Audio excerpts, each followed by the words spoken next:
శ్రీ ఆంజనేయం దోస్తులు. షిరిడి వెళ్ళాం కదా, షిరిడి వెళ్ళిన 4 days డార్క్ కెనల్లో ప్లూటోని వదిలేసామన్నమాట. డైలీ 500 ఛార్జ్ చేశారు. కాకపోతే కొంచెం సెక్యూర్ ఉంటుంది అండ్ ఫుడ్ కూడా ఉంటుంది కదా అన్న ఆలోచనతో ఉంచామన్నమాట. ఇంకా అది ఏం ఫుడ్ తిందో ఏంటో మనకైతే తెలియదు, ఎందుకంటే చాలా వీక్గా కనిపించింది. మన దగ్గర ఉన్నప్పుడు మంచిగా లడ్డుగా ఉండే, 4 daysకే చాలా వీక్గా కనిపించింది. పాపం బిడ్డ మమ్మల్ని చూడగానే అసలు దాని హ్యాపీనెస్ కంటే ఎక్కువ పాపం అది ఏడ్చింది. మనుషుల కంటే ఎక్కువ వీటి ప్రేమ. ఫస్ట్ చూడగానే దగ్గరకు వచ్చింది, మమ్మల్ని మాతో కొంచెం ప్యాంపరింగ్ చేయించుకుంది.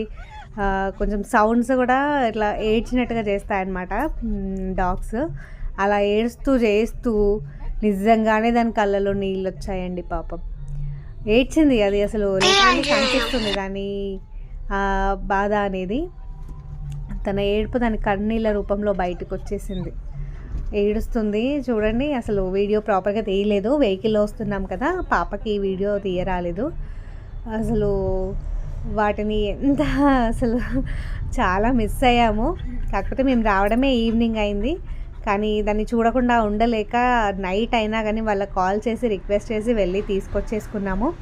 అది ఇంకా మా ఇంటి ఏరియాది చూసుకుంటుందన్నమాట. చూసుకున్నాక కొంచెం కూల్ అయింది. బిడ్డ వచ్చాక ఇంట్లో పడుకుంది కదా, అసలు ఎంతసేపు పడుకుంటుందో. వచ్చిన దగ్గర నుంచి కొంచెం మాతో కాసేపు ఆడింది. ఆడిన తర్వాత నుంచి ఇంకా పడుకోనే ఉంది. ఇంకా నేనే మార్నింగ్ చూడలేక కొంచెం అన్నం పెట్టాను. అన్నం తినపెట్టిన తర్వాత కూడా అసలు లేవకుండా పడుకుంది. నాకైతే అసలు ఎంత క్యూట్గా అనిపించిందో. కంప్లీట్గా ఈరోజు మొత్తం రెస్ట్ ఇద్దామని అనుకుంటున్నాను. ప్లీజ్